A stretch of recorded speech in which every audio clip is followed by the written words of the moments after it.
बस अब बहुत हो गया, अब और नहीं। बहुत समय बर्बाद कर दिया ये सोच के कि आज से नहीं कल से पक्का पढ़ूंगा। आज अभी से शुरुआत करूंगा मैं नए कल की। सोच लिया है मैंने कि टॉपर को पीछे छोड़ के मैं खुद टॉपर बनूंगा। अब मुझे आगे बढ़ने से कोई नहीं रोक सकता। तो आज हम मिल करके शपथ लेते हैं कि टॉपर को पीछे छोड़कर हम बनेंगे टॉपर। यानी बच्चों, ये सफर सिर्फ आपका अकेले का नहीं है, ये सफर हम सबका है, जहां पर हमें अपना सबसे बेस्ट प्रदर्शन देना है। तो टॉपर ऐसी कौन सी स्मार्ट स्टडी करते हैं जो हम नहीं कर पा रहे हैं? हम भी सुभद्रा मैम की क्लासेस में आ रहे हैं, आप भी मेरी क्लास में आ रहे हो, वो टॉपर बच्चा भी मेरी क्लास में आ रहा है, लेकिन वो बच्चा ज्यादा अच्छा परफॉर्म कर रहा है, लेकिन आप नहीं कर पा रहे हो। तो इन्हीं सारी प्रॉब्लम्स को बच्चों मैं आज की क्लास में समझाऊंगी कि किन बातों पे ध्यान देना है और क्या ध्यान नहीं देना है। तुम देखना, तुम्हें जो बात मैं बोल रही हूँ वो तुम कितना रिलेट कर पाते हो और कितना नहीं कर पाते हो। तो सबसे पहली बात, ठीक है, हम ढूंढेंगे रूट कॉज। रूट कॉज का मतलब होता है हम परेशानियों की जड़ के ऊपर बात करेंगे। अब परेशानियों की जड़ का मतलब बहुत ही सिंपल सा है बेटा। जैसे मान लो एक पेड़ होता है और जब हमको पेड़ को पानी देना होता है तो हम कभी भी पेड़ के सभी हिस्सों को पानी नहीं देते हैं। हम पेड़ के सिर्फ जड़ों को पानी देते हैं ताकि हमारा पेड़ हरा भरा हो जाए। तो अगर हमको पेड़ की जड़ पता है तो हम जड़ को ही पानी देके पेड़ का पोषण कर सकते हैं। उसी तरीके से यदि आपकी जिंदगी में कोई परेशानी है तो उसकी जड़ को ढूंढो, उसकी जड़ को ढूंढो और बेटा उसी के ऊपर काम करो। यही एक विद्यार्थी जीवन सिखाता है।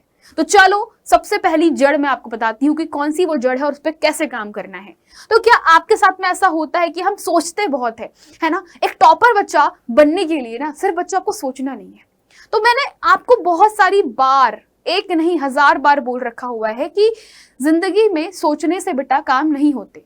फॉर एग्जाम्पल, मान लो मैं खड़ी हूं और मैंने आपको ये बोल दिया कि मैं चाहती हूं कि मैं अंबानी बन जाऊं, तो मैं यहाँ पे सिर्फ बोलने से अंबानी नहीं बन सकती। आप भी जानते हो, मैं बोलूंगी और जमीन के ऊपर घास फूस जो है वो पेड़ में बदल जाए, नहीं हो सकता। यानी बोलने से काम नहीं करने वाला, बोलने से कुछ नहीं होने वाला। आपको स्टडी करनी पड़ेगी, आपको मेहनत करनी पड़ेगी। प्रॉब्लम कहाँ पर होती है?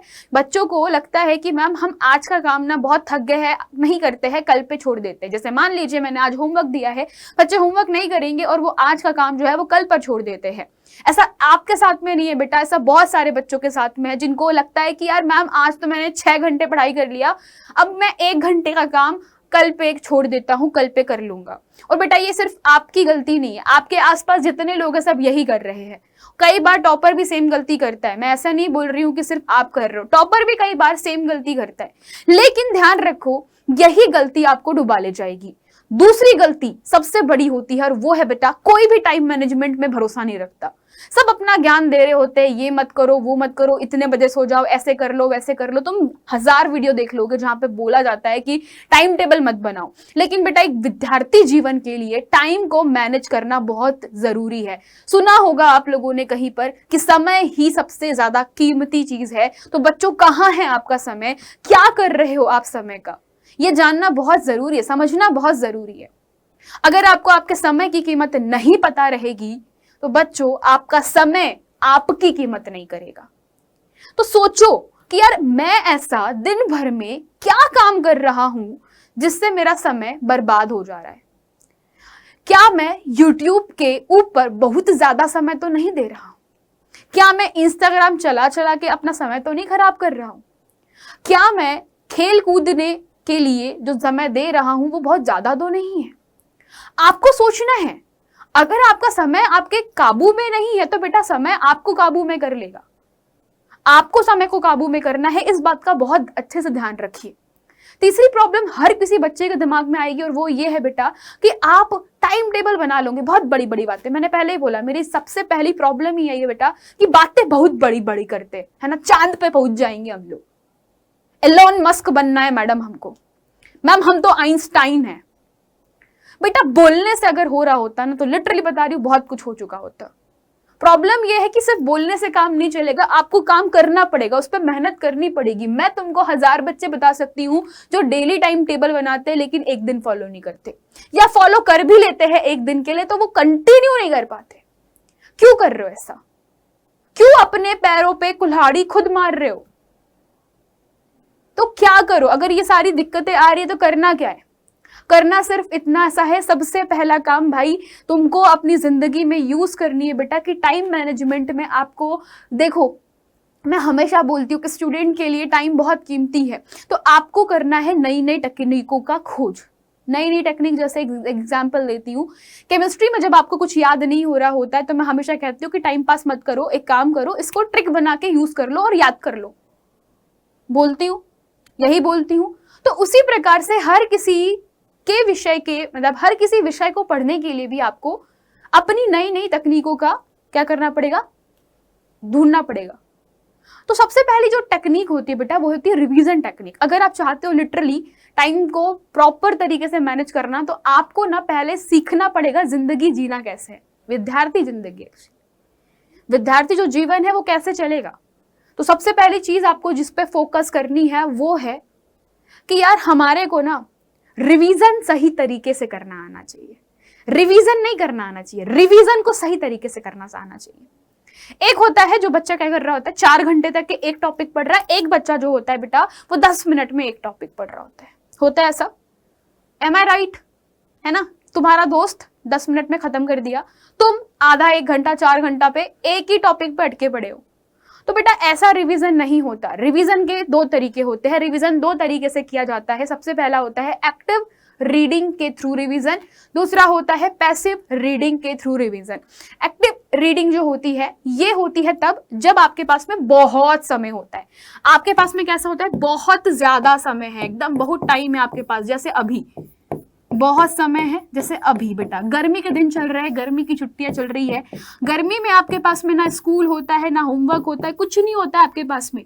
तो आप क्या कर सकते हो, इस समय पर बहुत ही ज्यादा डिटेल में स्टडी कर लो, हर चीज को बहुत डिटेल में पढ़ लो। मैं बोल रही हूँ यहाँ पे पढ़ लो, दिस इज द टेक्निक। यहाँ पर क्या करना है, आपको पूरा फोकस लगा के हर एक छोटी से छोटी बड़ी से बड़ी चीज को बहुत आराम से पढ़ना है। कहीं भागना नहीं है, किसी की शादी में नहीं जाना है।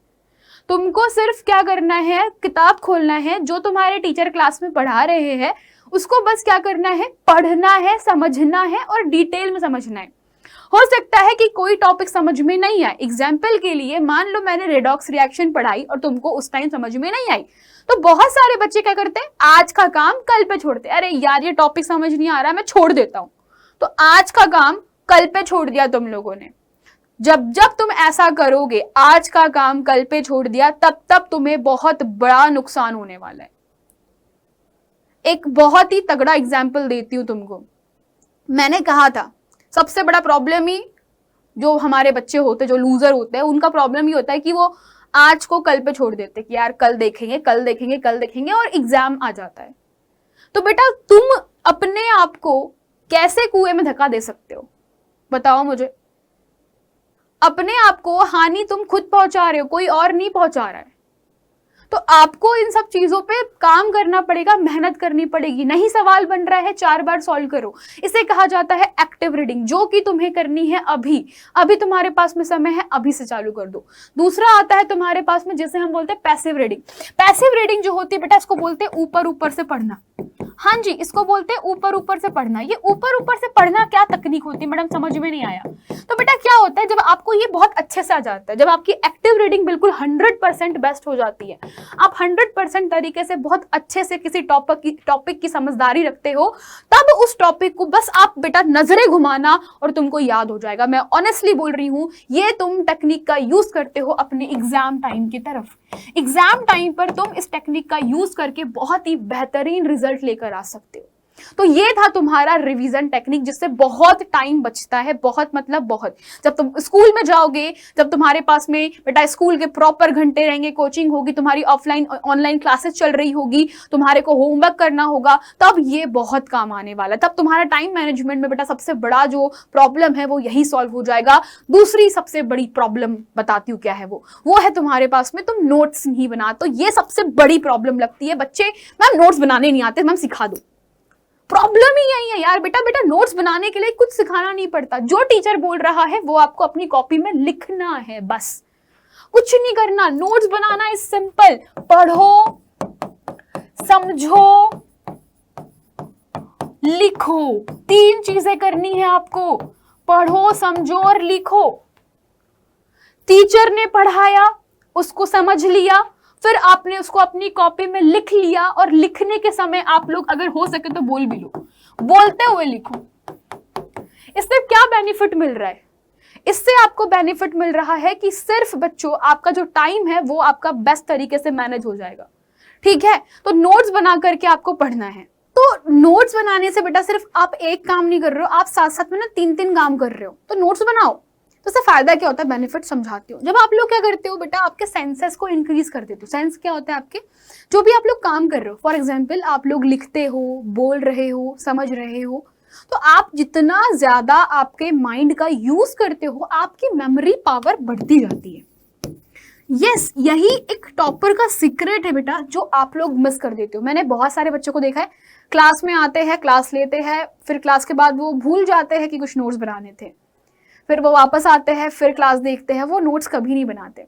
तो ऐसे बच्चों को कॉन्सेप्ट, चीजें, सब कुछ याद रहता है, बट वो ना कॉपी में लिख ही नहीं पाते, पेपर के समय वो लिख ही नहीं पाते हैं। वो रीजन ही बेटा कि जितना ज्यादा आप लोग हैंड राइटिंग का यूज करोगे, जितना ज्यादा आप अपने हाथों का प्रयोग करते हो, आपका दिमाग उतना ज्यादा एक्टिवली काम कर रहा होता है। तो ट्राई करो कि जो टीचर पढ़ा रहे हैं उसको लिख लो, ताकि आपका दिमाग को याद रहे। एटलीस्ट अगर आपको समझ में नहीं भी आता है तो एटलीस्ट आप लिख लो, ताकि आपको दिमाग को याद रहे कि भाई मैंने कुछ लिखा था इससे रिगार्डिंग।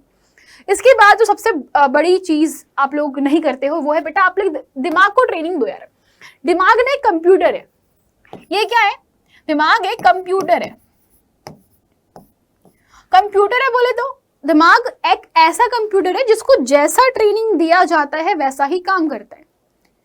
एक बहुत अच्छा एग्जाम्पल देती हूँ। आप भारत में रहते हो, आपको हिंदी सिखाई जाती है ना, आपको हिंदी सिखाई जाती है, तो हिंदी आपकी भाषा बन जाती है। पर वहीं पर अगर कोई बच्चा अमेरिका में पैदा हो रहा है या फिर जापान में पैदा हो रहा है, तो वहां के लोगों की जो मातृभाषा है उनको जापानीज सिखाई जाती है। जापान वाले को जापानीज सिखा रहे भाई, तो जापानीज सीख रहे बेटा। वो बचपन से क्यों सीख रहे? क्योंकि ट्रेनिंग मिल रखी है उनका। तो होता क्या है, आपका दिमाग वैसे ही परफॉर्म करेगा, वैसे ही काम करेगा जैसा आप उसको ट्रेनिंग देते हो।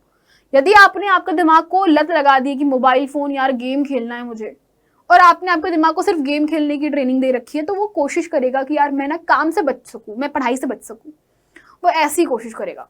तो आपको क्या करना है, आपको आपके दिमाग को ट्रेनिंग देनी है। ट्रेनिंग कैसे दो? ट्रेनिंग दो, हर काम को रेगुलर रूटीन में करो। एग्जैक्टली बता रही हूँ लास्ट में, और वो है बेटा नियमितता। जो आपकी ट्रेनिंग है और जो नियमितता है वो एक ही चीज में आती है। तो आपको क्या करना है, आपके पास में जो भी आप लोग काम कर रहे होते हैं उसको डेली करो, डेली करो, टाइम पे करो, डेली करो, टाइम पे करो, टाइम टेबल के हिसाब से करो। तो आप ना अपने जिंदगी में एक बहुत ही अच्छे तरीके से अपने आप को ढाल लेते हो। फॉर एग्जाम्पल, आप सुबह 6 बजे उठना शुरू करो। एक बार शुरू तो करो। 1 दिन उठना, 2 दिन करना, 3 दिन करना, 4 दिन करना, 5 दिन करना, 10 दिन करना, 15 दिन करना। और एक बार जब आपको आदत लग जाएगी ना बेटा, एक बार तुमको 6 बजे उठने की आदत लग जाएगी ना, फिर चाहे तुम कितनी भी देर को सो, तुम्हारी नींद सुबह 6 बजे बिना अलार्म के मतलब उठ जाओगे तुम लोग।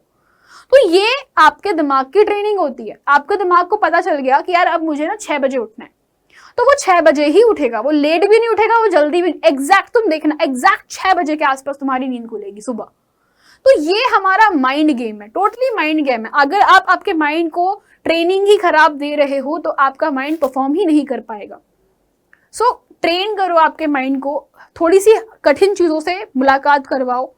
जितना ज्यादा हार्ड तुम करते हो चीजें, तुम्हारी पकड़ उतनी बन जाती। लोग कहते हैं स्मार्ट वर्क करो, लेकिन स्मार्ट वर्क बेटा आपके हार्ड वर्क करने के बाद आता है ना। आपको चीजें तब सीखने के लिए मिलती है जब आप लोग गलतियां करते हो। तो एक बार करके देखो, गलतियां तो करो। होता यही है बेटा कि 100 में से 90% लोग जो है सिर्फ बातें करते हैं।